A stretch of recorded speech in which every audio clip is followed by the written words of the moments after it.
Good evening, everybody. I'm Brendan Donnelly. I'm the Director of the Federal Trust. Thank you very much for joining us this evening for this webinar, which will be the launch of a book by Yannis Karamitsios, who works for the European Commission and has written a book called Time for a European Federation. The title is self-explanatory, but perhaps it's worth saying a word about the concept of federalism, particularly in the European context, for a British audience. One of the reasons why the British discussion of Europe over the past 20 or 30 years has been so confused and confusing is the misuse of the term federal, both by advocates of the European Union in this country and its opponents. Its opponents have represented federalism as being a purely centralizing philosophy that was going to create a European superstate, United States of Europe. But in a more insidious way, sometimes the advocates of British membership of the European Union have been equally confused about the term federalism. We often heard the mantra, I'm in favor of the European Union, I'm in favor of British membership of the European Union, but I'm not a federalist. Well, that is a very confused presentation of the issue because the European Union has and always will have considerable federalist elements within it, notably the superiority of European law over national law. It has a central budget, it has a parliament, it has institutions. And those are things which are federal in character. It's a perfectly legitimate argument that there should be more or less federalism in the European Union. But without its federalistic elements, the European Union would not be what it is. The accusation of saying, I'm in favor of the European Union, but I'm not a federalist, is certainly not one that could be leveled at Yannis. Yannis, very coherently and straightforwardly, thinks that the federal elements of the European Union should be emphasized. They should be carried to their logical conclusion. The European Union is not at the moment a European federation. It may become so, and if it becomes so, it will probably be very largely because of the advocacy and lobbying, if you like, of people like Yannis. Yannis has written a book. I think he's going to describe a bit the genesis of the book in his own personal history. But it's a very interesting combination of the philosophical and historical roots of a European federation and an examination, a detailed examination of individual policy sectors where he thinks and argues very persuasively a European federation would be more efficient than the present dispersal of power between national governments and the central institutions of the European Union. So Yannis, you're going to be speaking, I think, for about 15 to 20 minutes. During the presentations by Yannis and Colin Talbot who will be following on, I'd ask you to put in questions and observations because I'm then going to moderate a discussion afterwards in which the questions and answers and your chat observations will be put to both the panelists. So Yannis, thank you very much for joining us. Take the floor. Thank you very much, Mr. Donnelly, and to all of your colleagues and dear friends, good evening, and thank you for participating in this discussion. Maybe I should say first a few words about myself. I'm Yannis Karamitsios. I'm a lawyer coming from Thessaloniki, Greece, and since 2006, I live in Brussels and I work there for the European Commission as a legal officer. And I'm also an active member of the Federalist movement, of the European Federalist movement, meaning I'm a founding member of Alliance for Europe, which is an organization promoting European unity and solidarity. And I'm also a member of the Union of European Federalists, the UF. So how did I come up with the idea of this book? In the period of 2010-2015, I was myself very worried and annoyed by the debt crisis of my country, Greece, where even the question of Brexit was put on the table.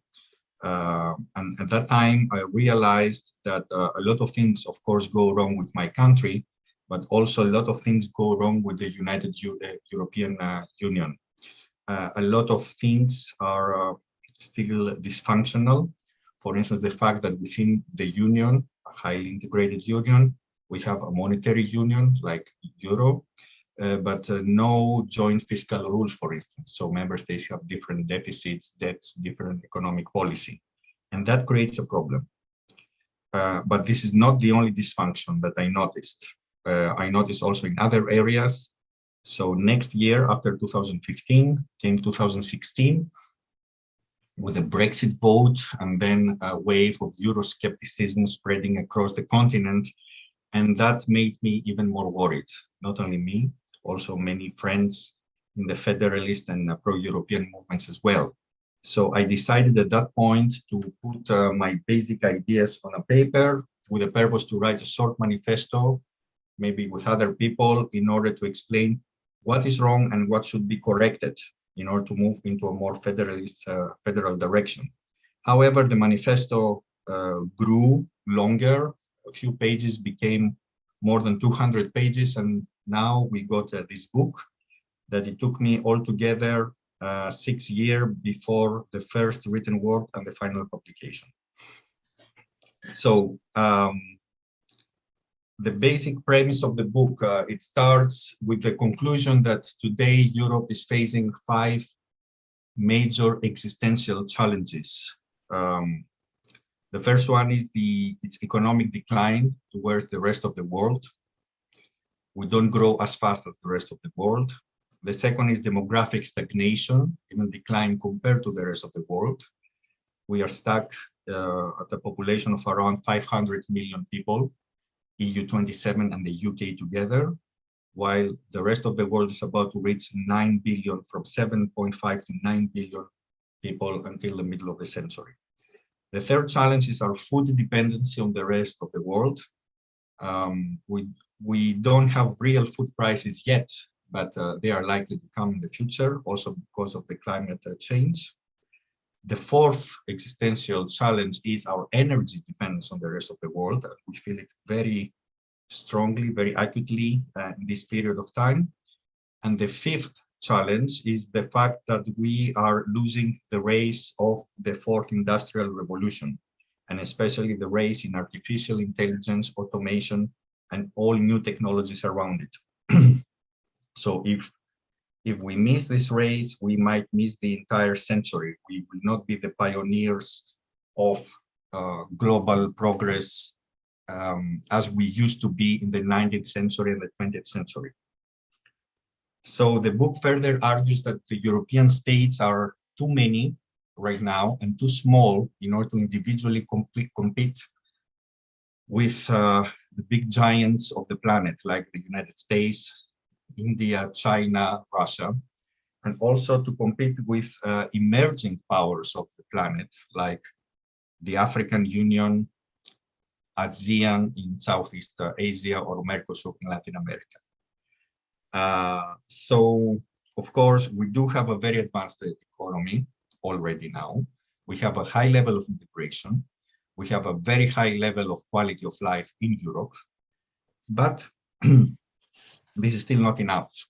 I mean, Germany alone, the most populous country in the EU, is only the 17th most populous country in the world. And it is projected that after 2 decades, not a single European country will rank among the top 8 or 9 economies of the world. So what we lack right now, we are still not a state. We don't have the character of a sovereign state. We don't have a common foreign policy. We don't have a geopolitical identity. We don't have a common military. We don't have a joint immigration policy. We don't have joint fiscal and economic policy. And we are very fragmented still when it comes especially to our policies on new technologies. So how to address the situation? The book presents 4 main scenarios that have been discussed until today. One scenario is simply to go back to, let's say, the state of individual nation states, which is thankfully a very marginal idea. A second scenario that has been discussed is to spread further as a union, but only stick to economic matters, to become something like the EEC, what used to be the European Economic Community until '92, or what is the EEA today, the European Economic Area, which includes EU and Norway and Iceland and Liechtenstein. I think this is not enough. The third scenario is to advance more or less the current state. So we can have a European Union with different states of integration, meaning to have a core union, as we do have today, with several member states in the core, with a monetary integration in the Eurozone or sharing the Schengen zone. Then to have a second cycle around with member states opting out from several policies. For instance, Denmark opting out from the euro. And then to have further cycles, more peripheral ones with less integrated policies. And the fourth scenario, the fourth option is to abolish those deals and altogether group into one sovereign federal state. And this is the option that the book is proposing as the most efficient in order to become a more viable, more respectable, and more functional union. But the book does not present this option only in order for us to compete effectively with the rest of the world. There is a deeper philosophical perspective. That union, that European federation actually, could be used as a model also for the rest of the world to also follow a federal direction at a more global level. So the ultimate strategic objective would be to create a kind of global federation of federations that would also reorganize the United Nations, that would further organize a global order on the basis of rules instead of power and cooperation instead of competition. And this proposal, I don't think is very utopic. It's already working already. Globally, both at European level, but both at global level, it is already happening in reality. Because if we have a dense network of international treaties, we have a lot of regional integration, regional organizations already. And of course, we have a strong interconnection between non-state actors thanks to globalization. So I think the whole world is moving even unwillingly to this direction. And therefore, I think there is fertile ground, both in Europe and globally, to start organizing ourselves along this line. Now, what about this particular proposal? The book, further in the third chapter, proposes that the institution of this new state and the character of this new state. Simply speaking, this European Federation will be something like the equivalent of the United States of America. So it will be a sovereign federal state. What we know today as individual EU member states would be federal entities of this, but not only those states, also other willing European states would be welcome to join, like Norway, Switzerland, Iceland, the Western Balkans, and of course the United Kingdom, because of its size, its economy, its international clout, and its very deep cultural links with the continent, cultural, historic, and also links of values. So as we have the United States of America, including California, Florida, Texas, and so on, so the European Federation will also include its federated states like United Kingdom, France, Germany, Greece, and so on. It would replace them in the seats of international organizations like the United Nations, So in the Security Council of the United Nations, there will no more be France or UK, it will be the European Federation. And in order for this state to be viable, it will have exclusive competence in all necessary areas like international relations, embassies, diplomatic relations, military, trade, international trade, citizenry. So every citizen would have the passport of this state, issuance of money, monetary and fiscal union, all these areas where a state needs to have an exclusive competence in order to be viable. At the same time, as Mr. Donnelly explained at the beginning, federalism in this case will not be centralization of powers. That state should have the necessary powers that are needed at that level. But the national entities, the national states, will retain all powers necessary to respect the identities of their nations, of their people. So they will keep exclusive competence on their official languages, education, cultural affairs or religious affairs, religious or national holidays,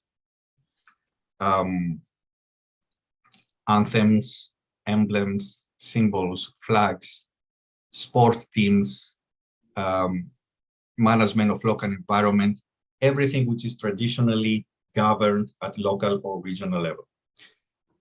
And of course, the regions and the municipalities would also have their competencies. This is very important because Europe is split into many, many different national and linguistic groups.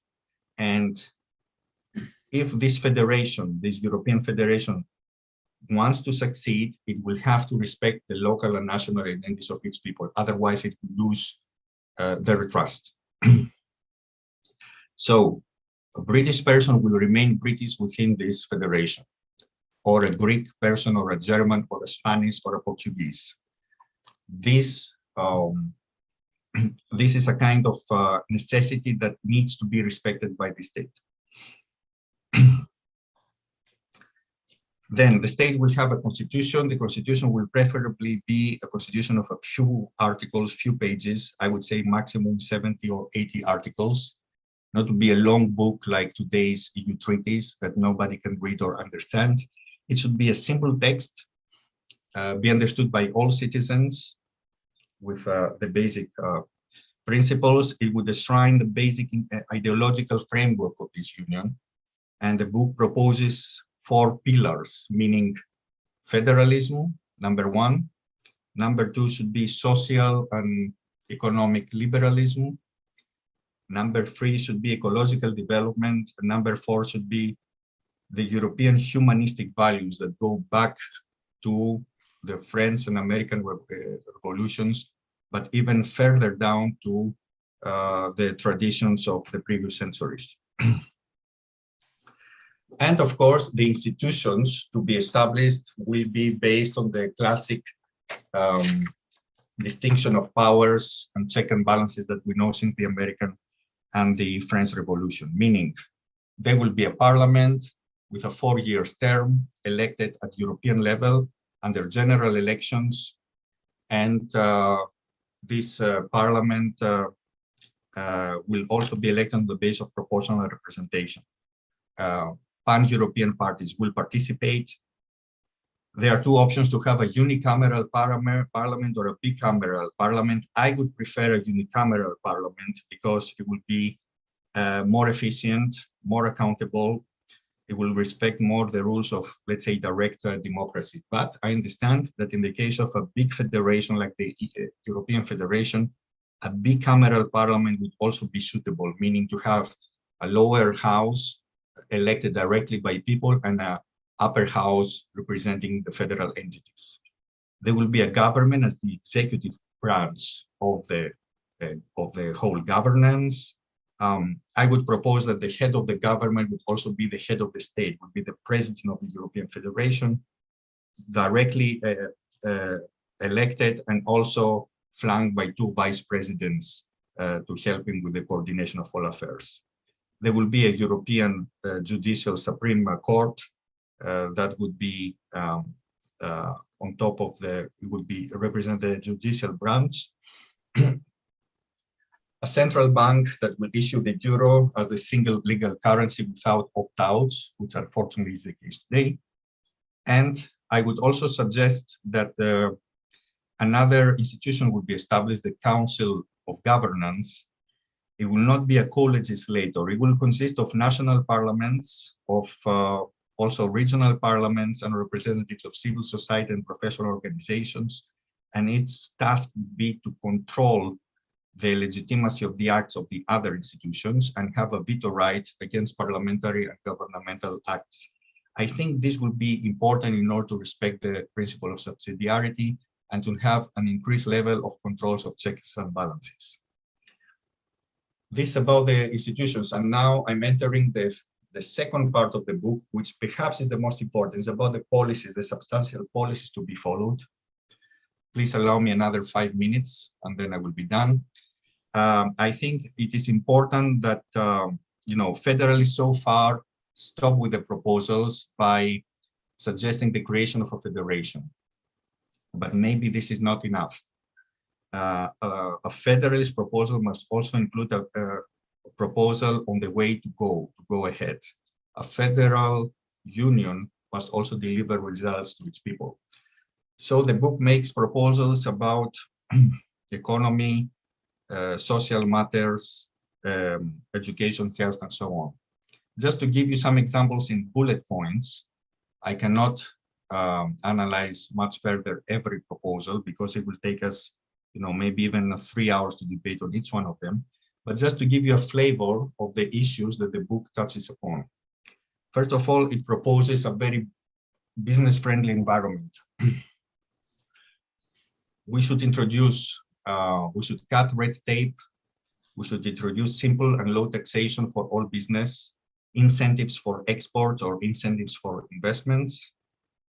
We should apply fiscal discipline. We should keep our public deficit at a level lower than 80% of annual GDP. Currently, it's about to reach 100% of our annual GDP because of the pandemic, which is a dangerous trend.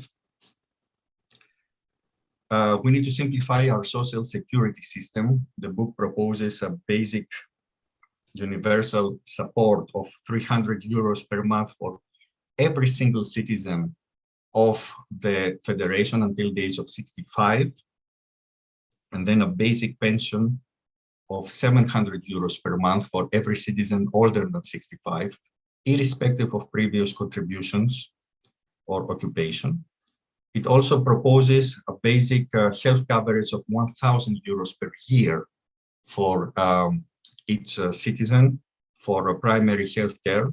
So all these three together could create a very solid safety network for social protection around Europe that would replace a lot of labyrinthical, complicated social security systems. And of course, that would be complemented by parallel pension or health security systems according to the choice of every person. But it would definitely cut red tape, reduce bureaucracy, and simplify very much our social protection. The book proposes the creation of a robust judicial system, abolition of all discriminatory human rights rules which exist right now around the EU. We have different levels of human rights protection in every EU member state, something which is very unfortunate nowadays. It will not be the case anymore under the European Federation.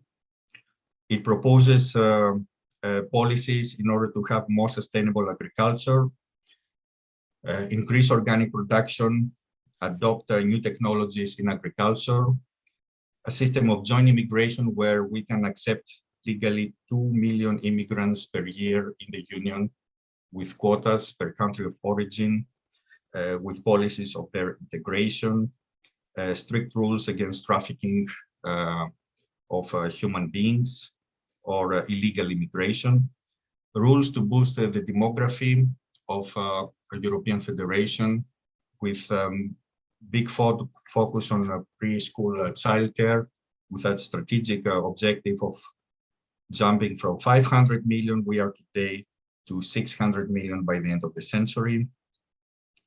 A lot of proposals on the integration of new technologies, artificial intelligence, their connection with our education system, rules about policies on how to reach a carbon neutral economy by 2050, which is the current objective of the European Green Deal, policies on circular economy, and many, many more. The list is very long, and I'm trying to bring this all together within 260 pages. At the end, there is an indicative budget proposed.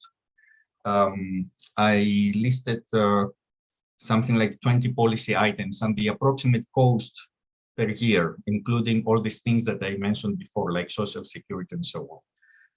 And trying to prove at least that with something like less than 8 trillion euros per year, which is more or less than 50% of our collective annual GDP, we can reach all those policies. This is something realistic. This is something financially viable as long as we put our resources together. So as a conclusion, yes, this is more or less what I wanted to say as an introduction about this book. I know this is a difficult period for books. People don't read books as often as they used to. I have to admit that myself, I also prefer internet. I'm sort of addicted to internet. It's easier to read websites, quick news. But if we concentrate on a book and spend some time on it, it's a very useful experience because we also explore our own thinking. And this is what I'm trying to do through this exercise, to put all this information together, all these proposals together, submit a coherent proposal to Europe and the rest of the world.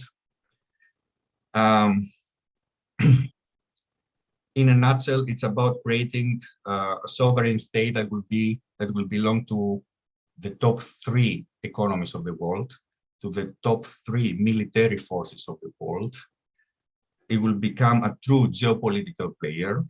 It will become a true world champion of human rights, ecological, sustainable development, protection of human values, and also quality of life. So I think it's a matter of time to see whether the book will succeed and whether this idea itself will be advanced. So thank you very much. Well, thank you very much indeed, Yannis. Very comprehensive and thought-provoking. We're going to have comments and questions, and I understand from Colin it's going to be both. Now from Professor Colin Talbot, and we're very lucky to have him. Welcome. Colin is an emeritus professor at the School of Social Sciences in Manchester. He's also a research associate of the University of Cambridge. He's written and advised widely on questions of public administration, of relations between governance structures. He's just about to start with the Federal Trust a series of studies and conversations about relations between the various governments of the United Kingdom. I think that 2 or 3 years ago, many of us, even well-informed people, would have needed to be reminded that we have 3 or 4 governments that interact to govern the United Kingdom. Now everybody knows about that, and it's one outcome of the pandemic that I think is going to stay with us when the pandemic has retreated. So Colin is very knowledgeable about, very interested in the question of relations between various levels of government, and that essentially is what Yannis has been talking about. I just say to you, Colin, before you start, that we'll quote the Sam Goldwyn remark, that if you think you agree with everything that the last speaker said, you haven't been paying attention.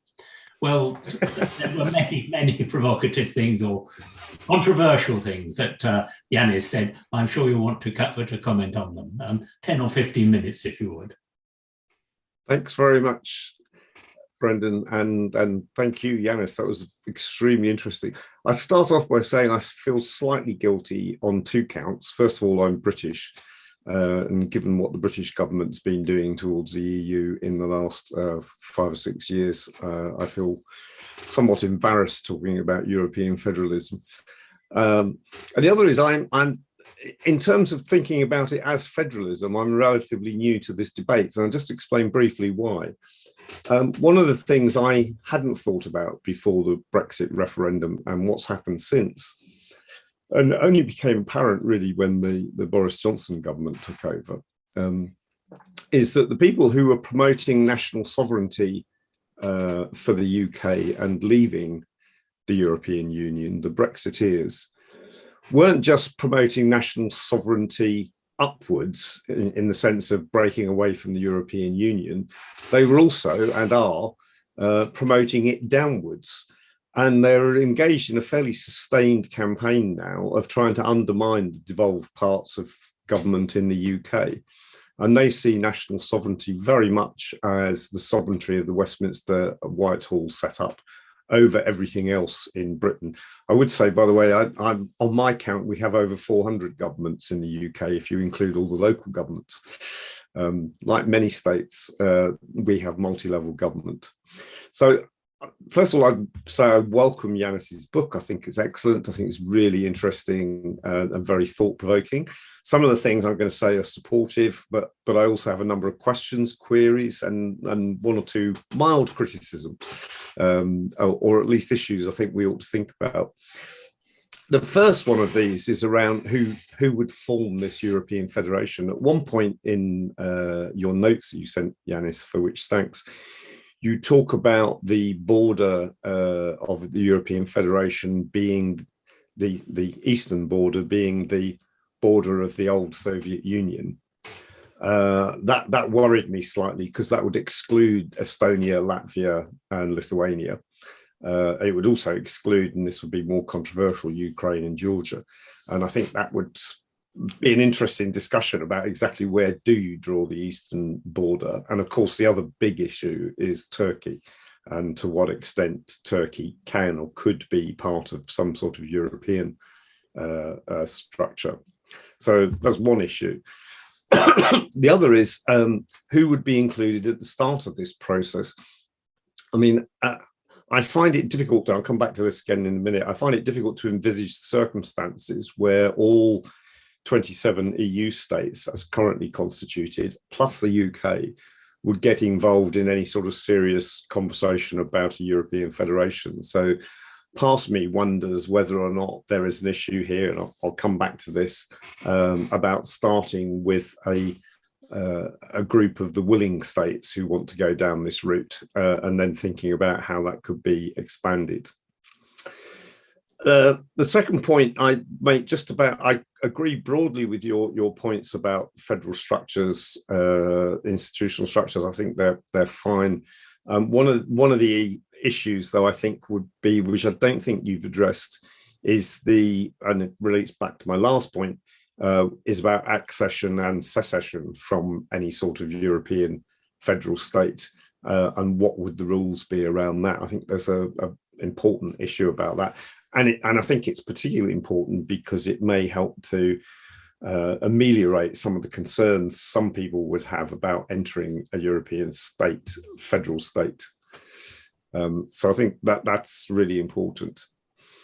The next point, I think, is probably slightly more challenging. I found your discussion about the European Federation being based on the principles of liberalism difficult. I think it's going to challenge large numbers of people across Europe who don't see themselves as liberals, don't see their political parties as liberal, social democrats, democratic socialists, some Christian Democrats who wouldn't necessarily want to adopt that label.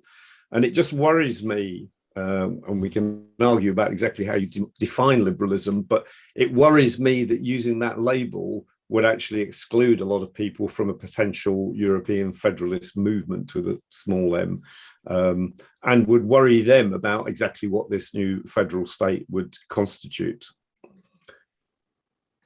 I loved your point about looking at the sort of policies that a European federal state might be able to adopt. I would make the same point as I just did about liberalism. I think there is a danger that if it's tied too closely to specific policies, people who don't like those policies, quite legitimately for different reasons, may well balk at wanting to join in this movement. So I think that's important. I would add one thing. I did a session for the Federal Trust, which is on our website, about what we've called Goldilocks government, which is actually European states, in fact, all the OECD countries, are a lot more similar now than they were 100 years ago in terms of where they're at, in terms of the size of government, in terms of their functions around education and health and security and a whole load of other things. And I think there's a very strong argument for building on that comparisons and saying, actually, we're more alike than we think. And I partly blame the academic community, because we've spent most of our times when it comes to comparing modern democratic welfare states to drawing up divisions between them and separating them out into different groups of liberal democracies and more social democratic democracies and so on. Actually, we're a lot more similar than we tend to think we are. So I think that maybe could be one of the things that we could be looking at. And I suppose the last point that I wanted to make, the really big one, is the issue is, how would this come about? How could it happen? You have a really interesting discussion in the book about the history of the Federalist movement, which sort of ends around the rejection of the last large-scale treaty that attempted to set up a European constitution. And what it doesn't do, I don't think, is draw out the lessons from that and say, how can we avoid that sort of thing happening again in the future? And how would we build a movement for a European federal state? Your discussion, I think, quite rightly says there's been two strands in the European federalist movement going back decades. One is the sort of Big Bang approach, which would be more like the formation of the federal constitution in the USA with the Constitutional Convention, Continental Convention, all of those things. It's difficult to see how that would come about. But the other strand has been trying to incrementally move towards that by having a vision of what a European federal state might look like eventually, and moving along that line by introducing things like a joint defence and security policy, for example, and starting to set up joint structures for managing that and new treaties around that. And I think there's a interesting, if you like, tactical discussion about exactly how far should European federalists be pushing for a Big Bang approach of saying this is the big solution and we need to go for something like a European Constitutional Convention at some point, and how far should we be pushing on individual fronts around individual ways of strengthening the European Union as it exists currently. Sorry, and both actually, you know, how do you combine those two sorts of things in a movement for the future? So I welcome the book enormously. I think it's a really interesting contribution to the debate. And I hope before too long, Britain might join back into the debate rather than being on the sidelines as we are at the moment. Thank you very much, Colin. There are some very interesting questions that have come up. And I think the best thing to do is to give Yannis the opportunity, perhaps briefly, to reply, and then he'll have the opportunity to develop the points in response to later questions. But would you like to respond to some of the points? And particularly something that people are interested in is the sort of timeline, the sort of decades, centuries that you're thinking about. One particular question caught my eye, the suggestion that unless this is done by the end of the present decade, it will never be done. Is that a view that you share? No, I don't share this view. It can be done at any moment. I mean, history has its own tempo, its own tricks. We should not express certainty on whether this decade, 2020, is the most appropriate instead of 30s or 40s. But on the other hand, I think this is a good time. It's a good opportunity right now. Answering to the question, how could it happen? Right now, there is a process going on, not very well advertised, I have to say. It's called the Conference on the Future of Europe. It was launched last year. It's a conference launched by the Commission, the Council, and the Parliament, bringing groups of people together from civil society, and it will reach now its political conclusion very soon. It will deliver its results. There's a joint committee proposing the way ahead with the European treaties. And I think this is a very good opportunity that the conclusions of this conference will introduce the federalist option, hopefully as the main option for the future of Europe. So institutionally, this is a quite good opportunity right now to really introduce officially to all institutions this idea. I have to note, and it's very important to stress, that our new ally, in my view, it's a surprise ally, is the new German coalition government. In November, they published their coalition agreement, and if you check this agreement on page 131, maybe it's good to mark this page, they explicitly set as a future goal for Europe the creation of a federal state. I could not believe in my eyes. It's the first time that we see such an ambitious goal on behalf not of anyone from the most powerful state of Europe right now. So the book itself presents a timeline on how to achieve this goal. It's not very difficult, actually. It's a matter of political will. After the Conference on the Future of Europe, the European Parliament, maybe together with a broader group of representatives of European society, could establish a constituent assembly. This assembly can work for 2 years, create a constitution, and then bring it to the judgment of people. So we will need, of course, referenda, national referenda from each member state, or if not a referendum, a qualified majority by their parliaments, and then they should decide on whether to join this new federation or not. Realistically speaking, in order for this new federation to be viable, we will definitely need the old 6, the initial 6 of EEC, and definitely Germany, France, and Italy. These are the 3 biggest economies.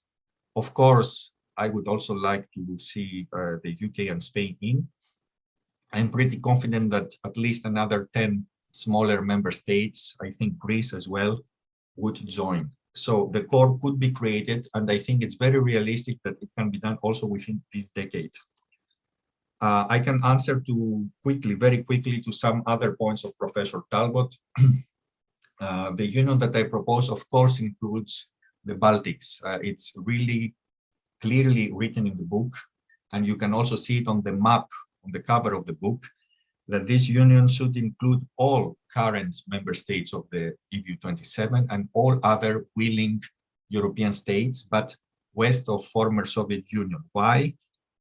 Because these are the states that at the current moment really fulfill the so-called Copenhagen criteria, meaning the criteria to exceed the EU in terms of viable economies or respect of human rights. Of course, Ukraine or Georgia or Moldova could also be on the list, but I don't think they are ready yet, neither politically nor financially. Professor Talbot asked the questions also about cessation. Yes, the federation will be a federation of free nations. If somebody wants to secede, to get out of the federation, yes, the procedure should exist on the basis of a national referendum, but I would set the bar a little bit higher. It should not be like in Brexit, where 50% plus 1 could decide the exit from such a federation. I think the threshold should be higher in order not to depend on the political circumstances and the whims of a particular party of a particular time. And then I definitely need to answer to the question about liberalism. In the book, I try to define liberalism in a wide sense and not in a narrow sense. It's not only economic liberalism, it's also social liberalism. It's about offering the same opportunities to all parts of society to progress. You could even call it social democracy in a different name. I know this is not the right time to debate about the concept of liberalism. I understand that the term is a little bit delicate because some people might be excluded. Perhaps we could rename it to something else. But what is in the core of this idea is that everybody should enjoy the freedom to act economically if he or she wishes so. But at the same time, there should be safeguards for social protection for everybody. Good. Well, thank you very much indeed. Shall we start off with some very specific questions? Yes. Would the creation of a European federation create any difficulty for the continuation of monarchies in countries that are monarchies? Yes. And what would be the role of the prime minister or perhaps the president of the individual member states in republics? Yes. I mean, in every, as I said before, the national federated entities will keep a lot of competences. One of them is to keep their kings or queens as ceremonial leaders of the nation, which is more or less happening today. The King of Sweden or the Queen of the UK do not really have substantial executive powers. So yes, they can remain kings of or queens of Sweden or Spain or Belgium, also under the new federation. Sorry, I forgot the second part of the question. Well, the national governments yes. would continue to be prime ministers. Yes, the national governments will exist because, as I mentioned before, there will also be competencies at national level. For instance, national governments will have competencies on education, on culture, on management of environment, maybe of local health systems, on regional management of regional projects, and so on. So yes, it will be a matter of the constitutional order of every nation to determine its mode of governance, be it a president or a prime minister or whatever, as long as he or she can exercise the respective competencies. One more specific question, and then I'll go to some more general questions where I'll be interested to have Colin's view as well. But would there be a single charter for voting rights throughout the European Union? Because obviously at the moment, even for the European elections, there are difficulties and disparities through countries. In my view, yes, definitely. And it's not only about voting rights, it's about human rights in general. I mean, the current situation in the United States, where you can be penalized in one state and not in another. You can, for instance, smoke marijuana in one state, but not in another. You have different voting rights in Texas than in Florida, where you have a death penalty in the South, but it's abolished in the North. You can do abortion in one state, but not in another. This situation that prevails right now in the United States looks a little bit awkward to me. It's not really a federation. I mean, the citizens of a state, of a sovereign state, should be citizens of equal rights. I cannot imagine a federation where something will be legal in one point, but legal in another, or where people will have better treatment in one point of the federation and lower treatment in another. Well, then you are embracing, aren't you, a rather centralist view of federalism? I don't object to personally to the idea that there should be differences between states of the United States. Now, abortion is a particular issue because some people regard it as a human right and some people don't, and that's been the basis of the legal discussion in the United States. But there are many other things which, it seems to me, cultural and local preferences could lead to different outcomes within the states of a European federation. Yes, I understand there could be different outcomes, but on the other hand, I could feel that would be more of a discriminatory approach rather than diversity. When it comes to human rights, I would not like to see, I would put it in quotation, discounts. Yes, I would accept that, for instance, in one part of the Union, education can follow a different path than the education system of another part of the Union, because there I could see there's a diversity of systems that could be morally justified. But when it comes to human dignity, when it comes to human freedom, when it comes to liberties or basic rights, I don't think, or when it comes to democratic standards, I don't think we should diverge anymore. But of course, it's a matter of perception. I just present my personal perception about this matter.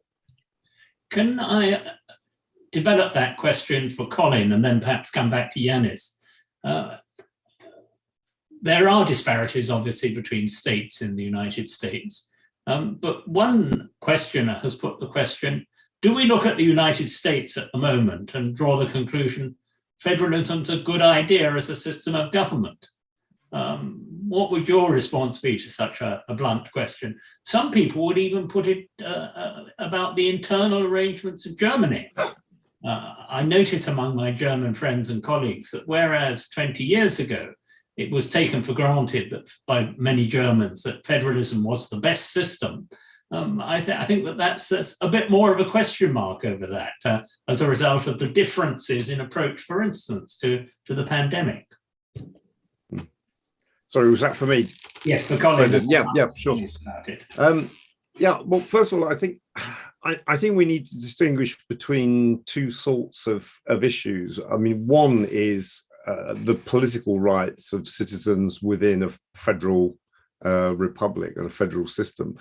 And I would strongly be of the view that unlike the United States, which allows things like voting rights to be determined at state level at the moment, I would be strongly supportive of the moves that are going on to have voting rights protected at the federal level to make sure that you can't have the sort of problems that you're getting in places like Texas now, where there are deliberate moves to try and exclude significant sections of the population from voting. You can't operate a democratic federal system on that sort of basis. I just can't see how it could possibly work. Certainly not on the scale that's happening in the United States at the moment. I think that's very different from allowing policy differences to develop across different states around all sorts of social, economic policy issues.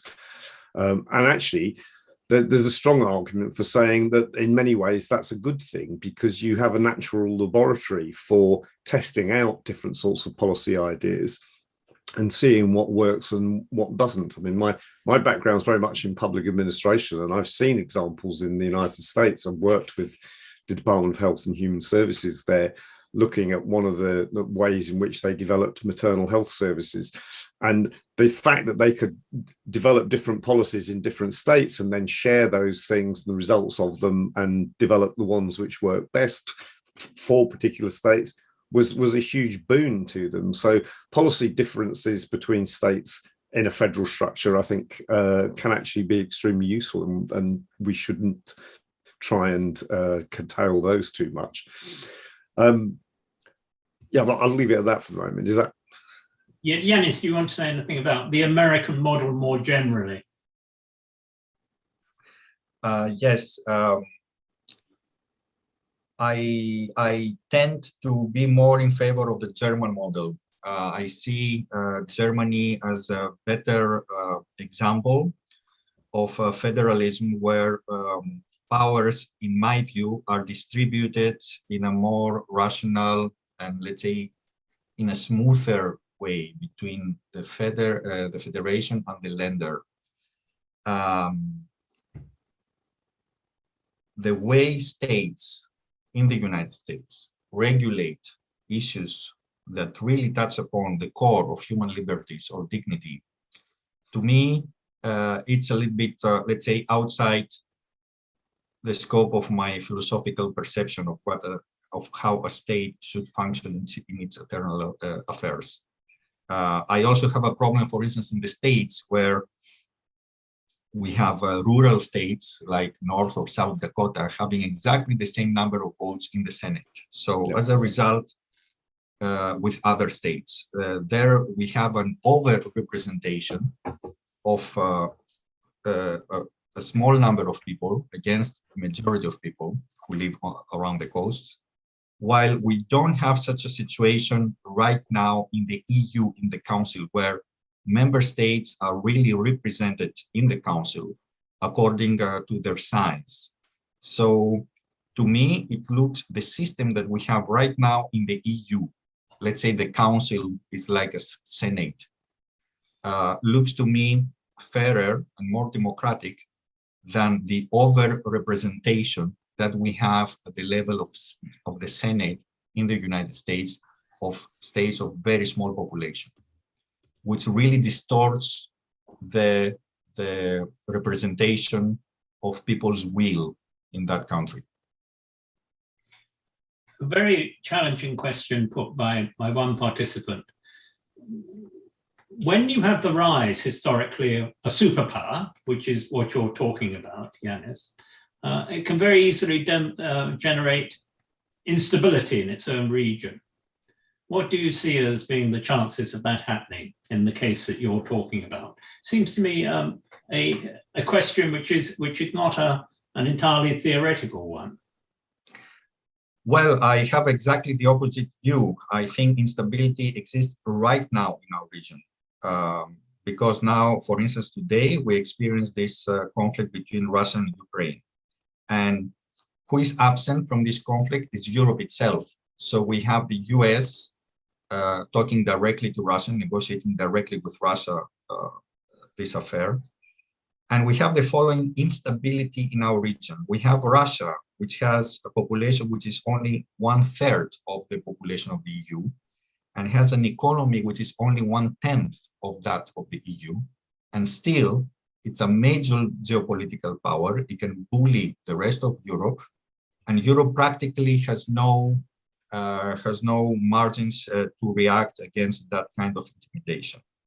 It would be a much more stable and balanced system of power if the whole Europe itself was a sovereign state, where it could really negotiate with Russia, but not only with Russia, also with China or with the United States from the other side as equal, as a peer. And it will also make NATO a much more balanced alliance. There, we will not have a major and junior partners. NATO will be an alliance of two major partners, equal partners, European Federation and United States of America together. And it will not even be North Atlantic, it could reach even much further. So in the global map of geopolitics, I see a black hole in Europe right now, and it annoys me a bit because it's really unnatural. It's very unnatural to have the second biggest economy in the world, the third biggest population in the world, and practically being a military or geopolitical dwarf. So I would see it more as a factor of stability rather than instability. Thank you. Colin, can I make one or two remarks before I ask you to chip in on that? There are people who think that the European Union ought not to strive simply to be a larger member state, because it will get involved in the sort of superpower thinking that can be, despite Yannis's optimism, destabilizing and aggressive. Are you sure that a European federation would be so much a factor for stability as Yannis is? No, I agree with Yannis. I think I take the point that in some parts of the globe, the emergence of regional powers can be extremely destabilizing. I don't think that's true for Europe, simply because the natural barriers between Europe, as described by Yannis, the sort of European Federation that we're talking about, or the geopolitical barriers between it and the rest of the Eurasian continent, are sufficiently distant and important that I don't see it having that sort of destabilizing effect. The only place where I think that does come out in a big way is some of the states that are not currently included in Europe as defined, like Georgia and Ukraine, and to the south in Turkey. And I think there might be some issues there, but they're not the same as the sort of issues you get where you get a superpower emerging on the North American continent, affecting deeply developments on the South American continent for 200 years. So I don't see it in the same way at all. Can I go back to, there was a really interesting question which sort of relates to this, but it goes in the other direction. Bill Rogers asked earlier on, he says that Varoufakis argues that the underlying cause of Brexit was the inequality within the UK due to the financial crisis and so on. I mean, I would turn that argument on its head. The answer to the so-called left behind areas in the UK, and I would argue across Europe, isn't more centralism and more national sovereignty in Westminster and Whitehall for the UK. It's more devolution and more federalism, and it's actually giving powers back to those so-called left behind areas and giving them much greater power to determine what happens in their own areas.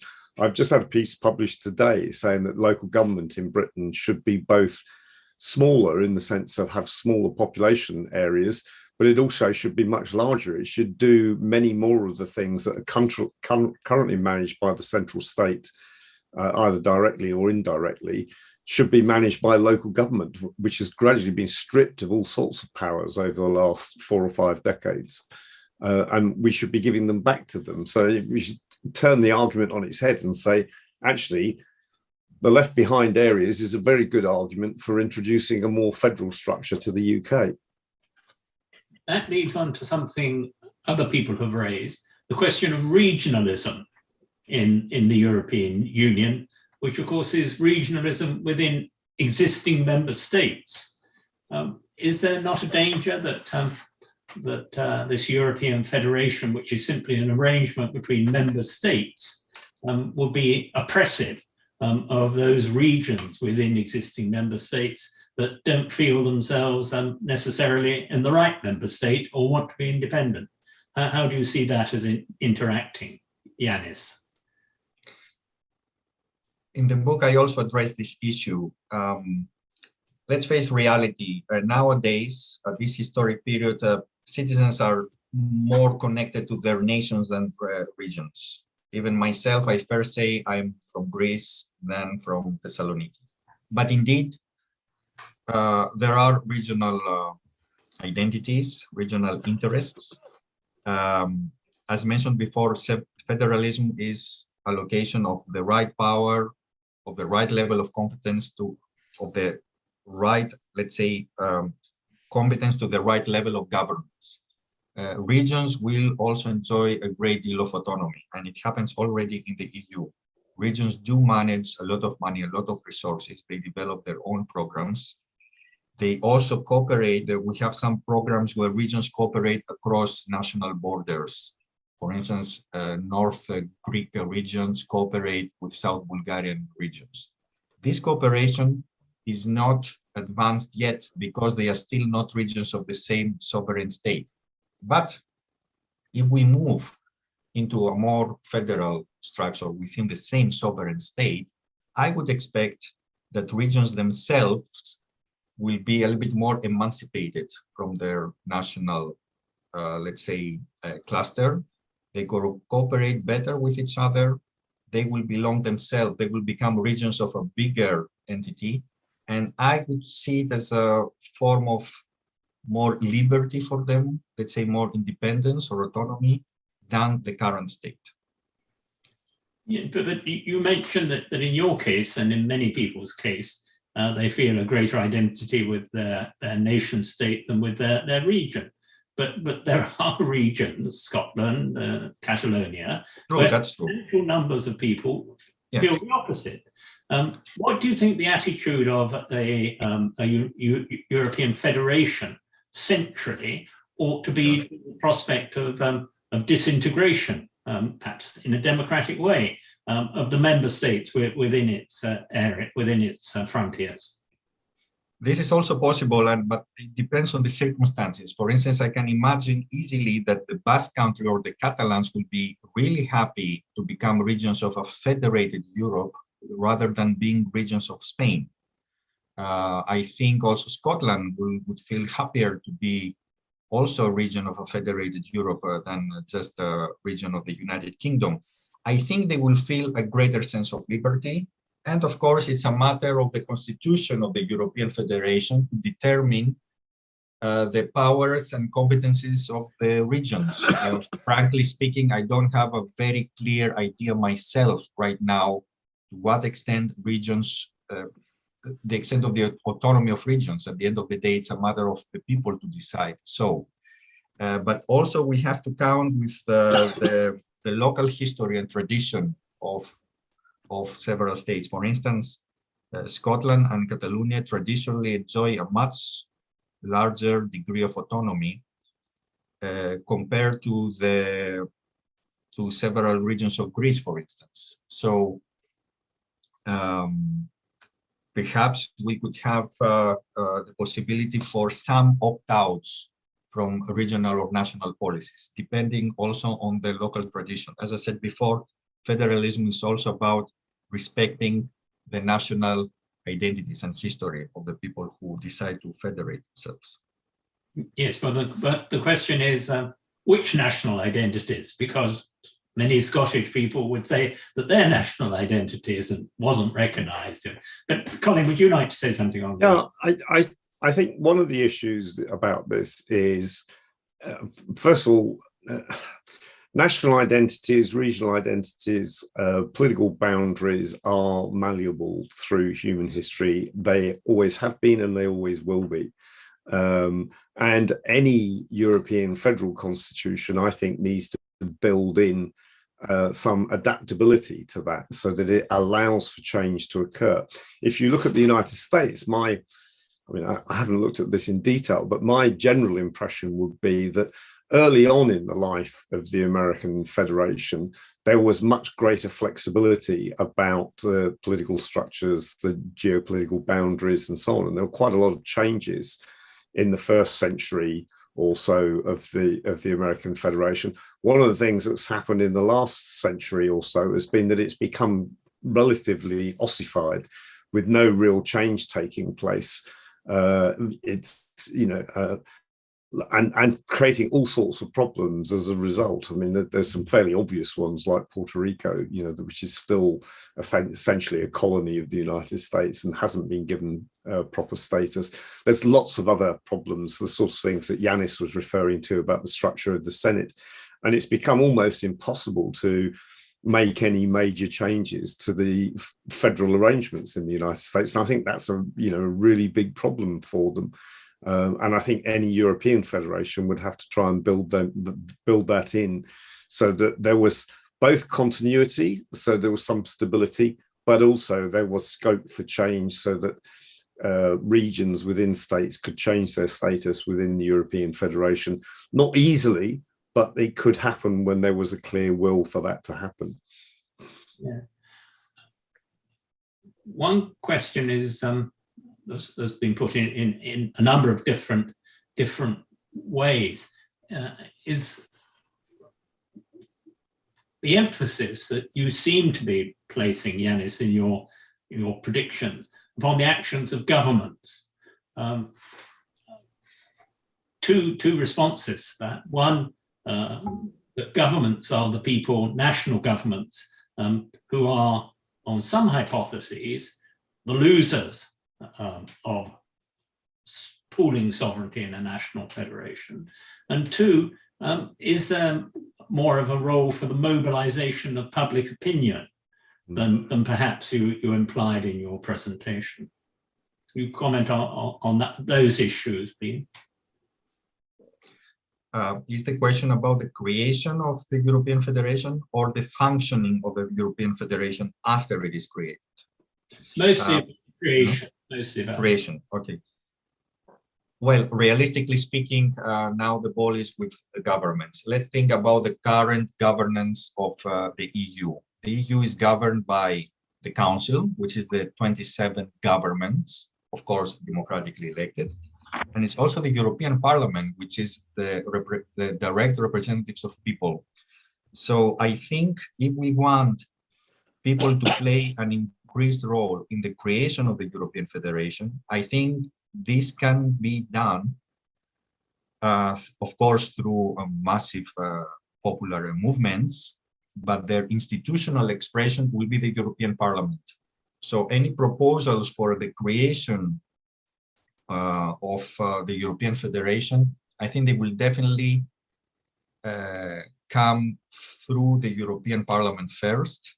And then, of course, as you said before, the governments, the national governments who are going to be the institutional losers, I put it in quotation, they will follow next.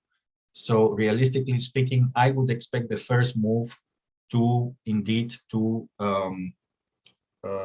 be done by the people through their representatives, European Parliament or even national parliaments. But in this context, I think the European Parliament is will be the main drive. What do you think, Colin? I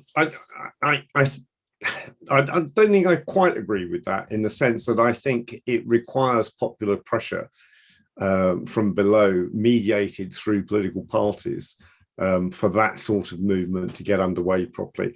And on that, I think there are actually very hopeful signs. The youth across Europe are much less wedded to national identity, more mobile, more willing to move about and move to live in other countries. I mean, I may be slightly biased. Our oldest son lives in Paris and is married to a French Tunisian. So, you know, that, and I certainly get the sense, talking to kids of that age, that there's much stronger sense of European identity and wanting to be able to move about than there is amongst some of the older generation, my generation. The other thing is, though, I think that there's a need to create a political movement which cuts across some of the existing party boundaries. I mean, if we take the UK as an example, okay, those of us who wanted to remain in the European Union lost the referendum by 52 to 48. I think to some extent that was a fluke that it ended up, and I agree with Yannis that it shouldn't be decided on such narrow majorities. But if you look at the UK over the last 40 or 50 years, there's been a majority of broadly pro-European sentiment amongst the political parties, in the sense that if you add together the votes of the Labour Party, the Liberal Democrats, the Scottish National Party, and some of the other smaller parties, round about 60% of the population generally supported having a more positive relationship with Europe. And the fact that the Brexiteers managed to assemble a very, very slim majority during the referendum was a bit of a fluke. And I think we need to go back and think about, which we're not doing in the UK at the moment, how the parties who want to see a better and more positive relationship with Europe develop that. And I suspect the same lessons apply in other European countries, to think about how parties that broadly actually share the same ideas about what the size of the state should be, what the relationship between states in Europe should be, and so on, actually start to cooperate a bit more to promote these things rather than fighting each other. Can Yannis say something more about the argument, which goes as follows? You're much more likely to be able to push through, both politically and at even the level of public opinion, an agenda which is radical but limited, rather than one which is as general as yours. Wouldn't it be better to concentrate, say, on fiscal rules to correspond to the existence of the euro, and a démarche, an initiative in foreign policy? Don't you run the risk, by being over-ambitious, of ending up with nothing? Yes, I understand. I'm also a pragmatist.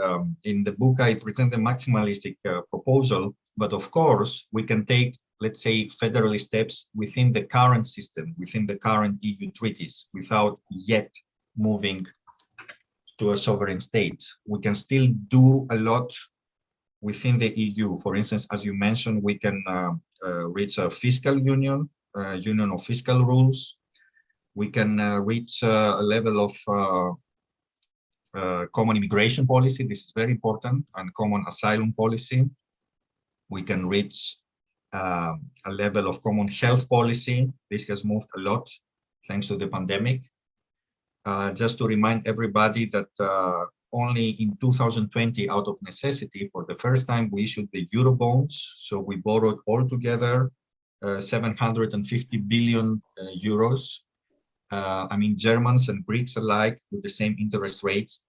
These are things, are small steps.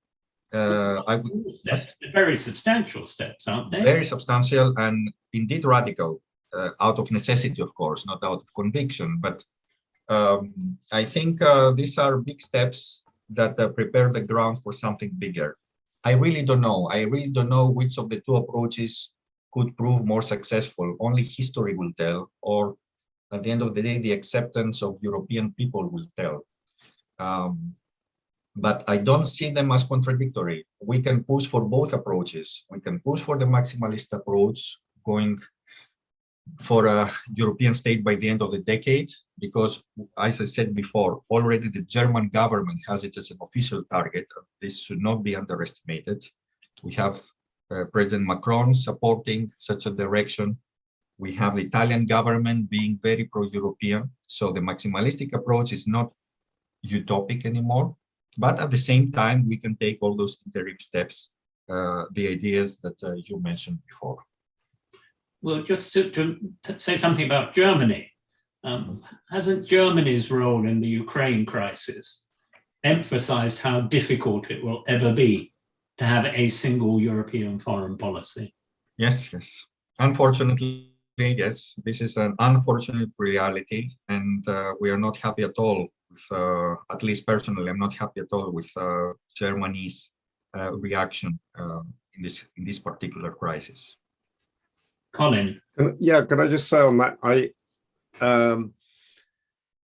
I think what the Ukraine-Russia crisis illustrates is precisely the point that better coordination amongst European states, particularly on energy policy, would have removed a lot of the problems that are now being generated by differences between Germany and other European states.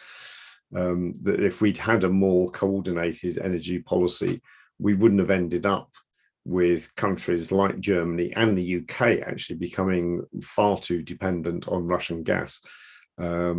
We could have actually overcome that. So I think it's an argument in favour of better European coordination and recognising that the sort of problems that Germany's got now could have been overcome if we'd had a better European coordination of energy policy.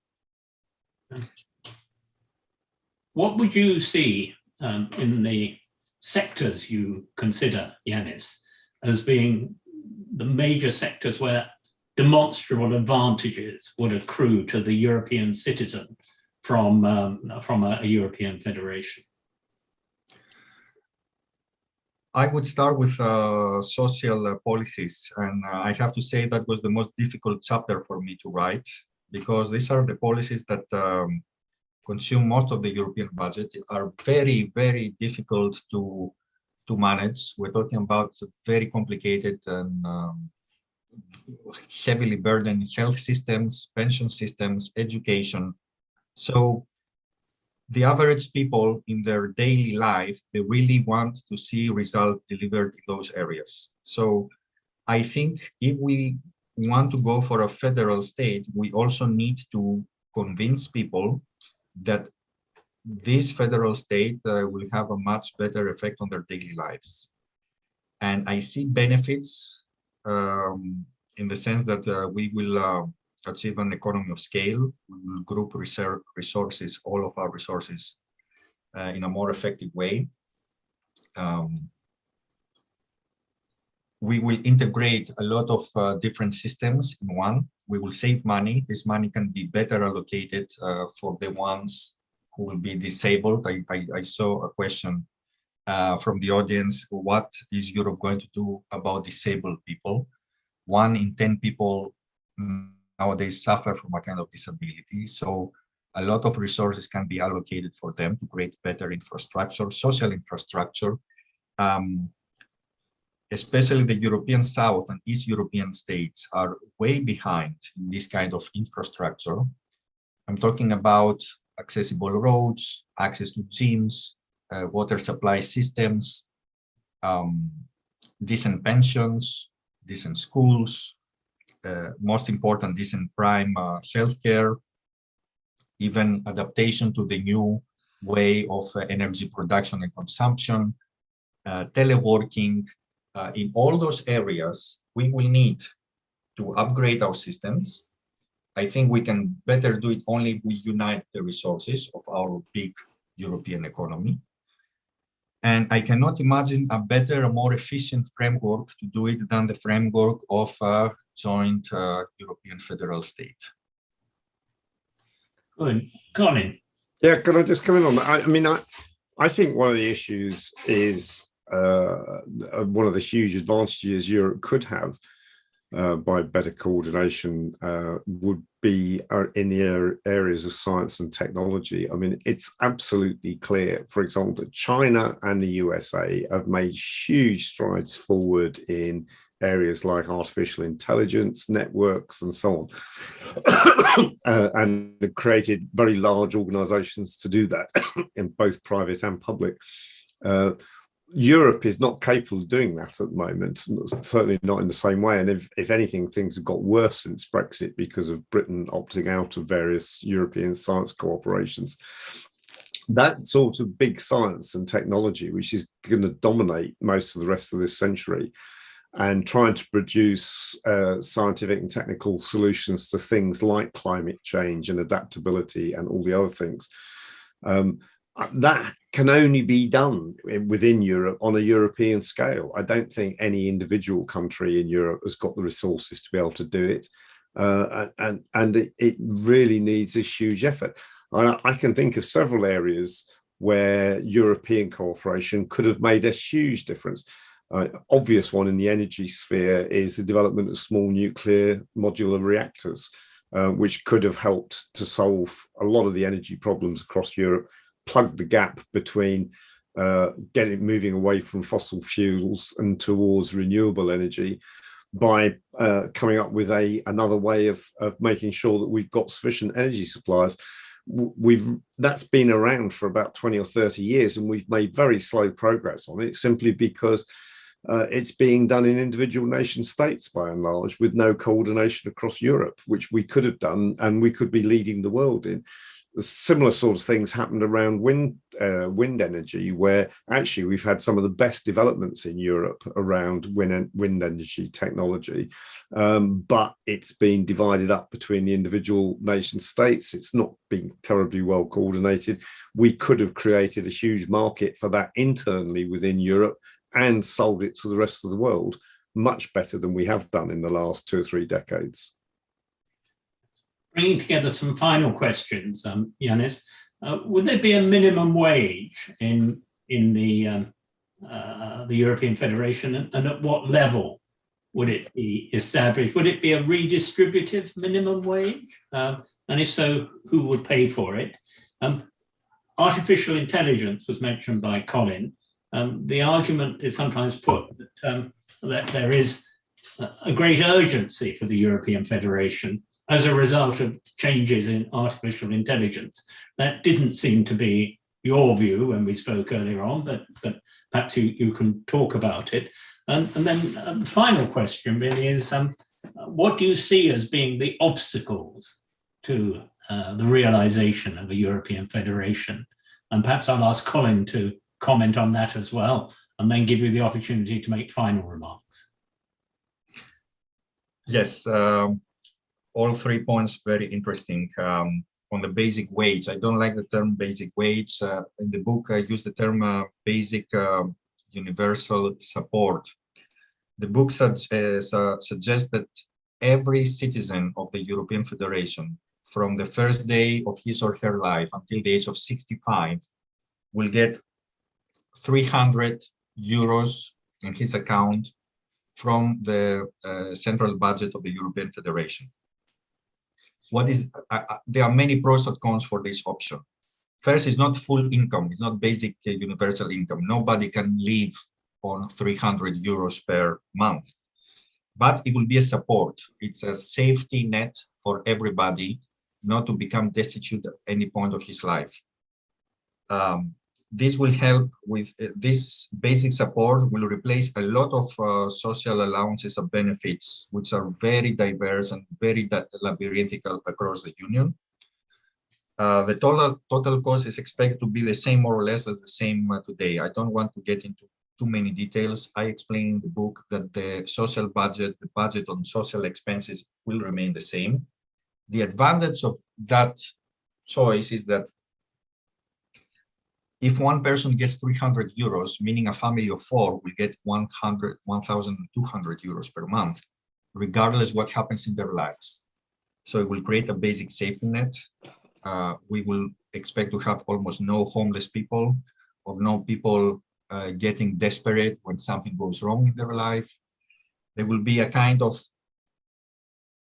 global feeling of stability, of security. People could allocate their time or they could allocate their own potential in a better way in order to become more creative. Of course, now I move to the next subject of artificial intelligence.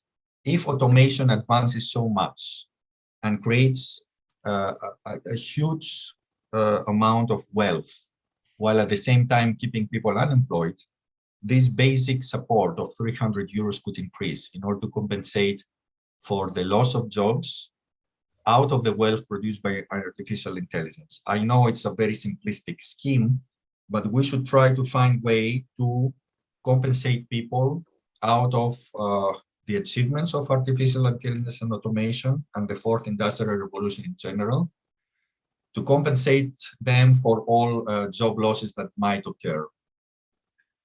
Of course, this is not the only reason in order for us to invest in artificial intelligence. If we create a European Federation, we will have definitely a much bigger pool of data in order to improve all aspects concerning deep learning.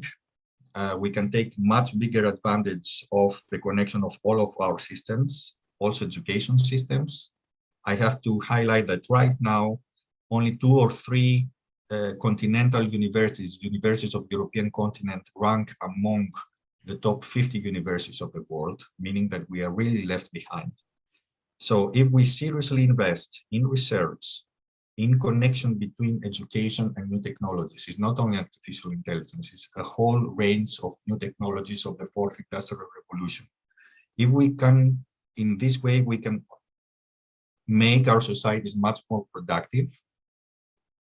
And I think we can also make our societies much more mobile if we bring them together.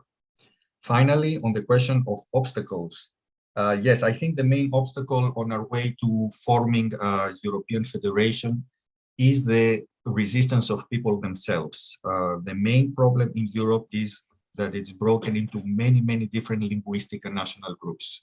This is our disadvantage compared to America.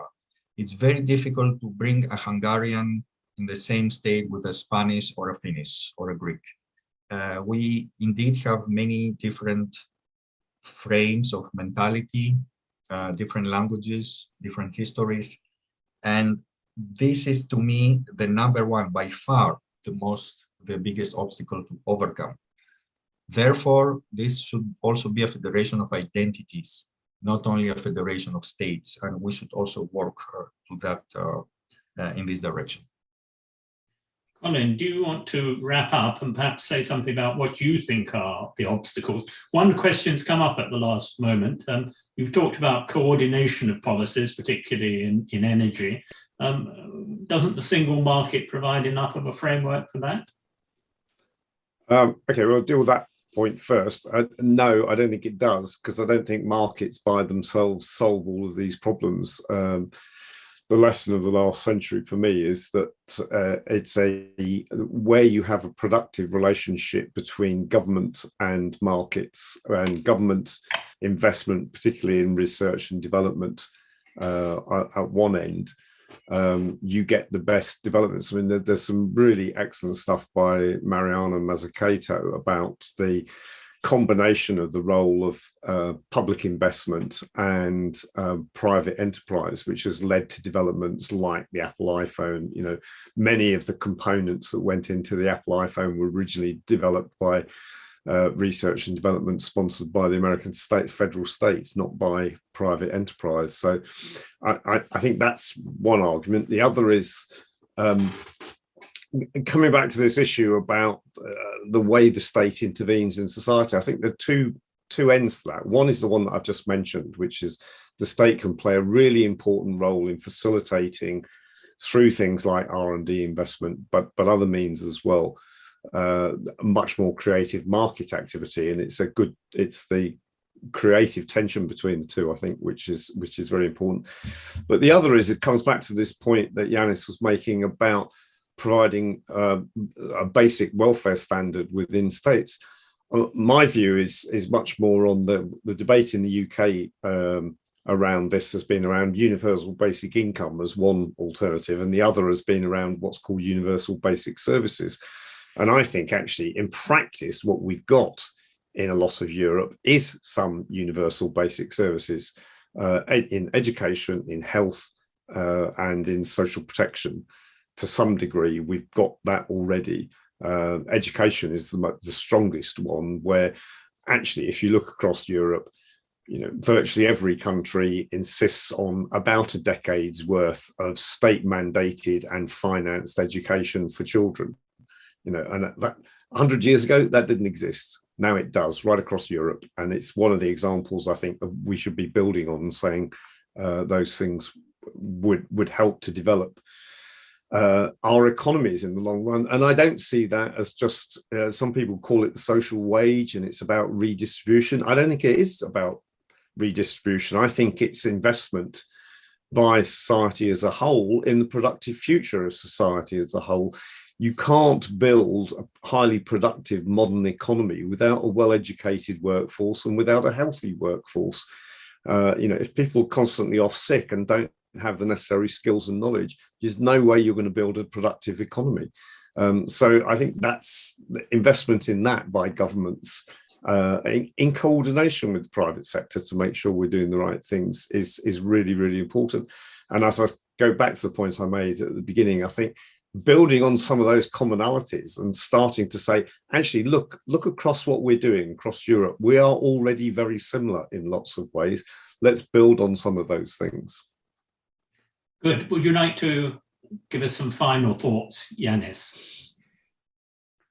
Yes, I see there is a question that just popped up, and maybe I can use that last question from Steph in order also to wrap up. Yes, it's about what about the future of the EU, and also on whether the federation should allow separation or internal state splits such as Catalonia and so on. So yes, these two questions maybe give me, let's say, the fodder to conclude and say the European Federation is a federation of, I mean, my proposal is to create a federation, as I said before at the beginning, to compete with the rest of the world, but also to create a model for the rest of the world. Ideally, I could see a federation of at least 20 states, a free union of 20 states on the basis of referenda, of the free will of their people. They could create this federation. The states that would stay outside, of course, they will be in a union with this federation, as we know the European Union together. So we can still continue with some lesser forms of integration as we do today with the European Union. And of course, everybody will be free also to secede, to leave that federation if it does not anymore serve the national interests. However, we should be, I would say, we should be on the right side of the history. Now, history is in this moment of history, we are in the center of globalization, of cooperation, of interconnection, not only of states between themselves, but also societies between themselves, of business between themselves, of groups of people. Borders inevitably open. We have results even like the pandemic. The pandemic has been caused basically because people travel a lot, they communicate a lot, they mix a lot. So I don't think that right now, this historic period is a period of closing ourselves and clustering ourselves within national borders. So I'm quite optimistic that this is going to happen. I think this is almost inevitable. It will happen inevitably one way or the other. Hopefully in this decade, if not, we can still wait. But I don't think that there is any margin anymore to go back into our national castles. Good. Well, thank you very much indeed. You've given us a lot to think about. And I'm reminded of the Bernard Shaw quote. There are some men who see the way things are and ask why. There are others who dream dreams of things that never were and ask why not. You're certainly in the latter category, I think, there. And you've given us a very interesting and very coherent and thoughtful account of it this evening. Thank you very much. And thank you very much to Colin Talbot, who provided an excellent foil. Thank you to everyone for joining us. And we hope you'll be able to join us in future events of the Federal Trust. Good night.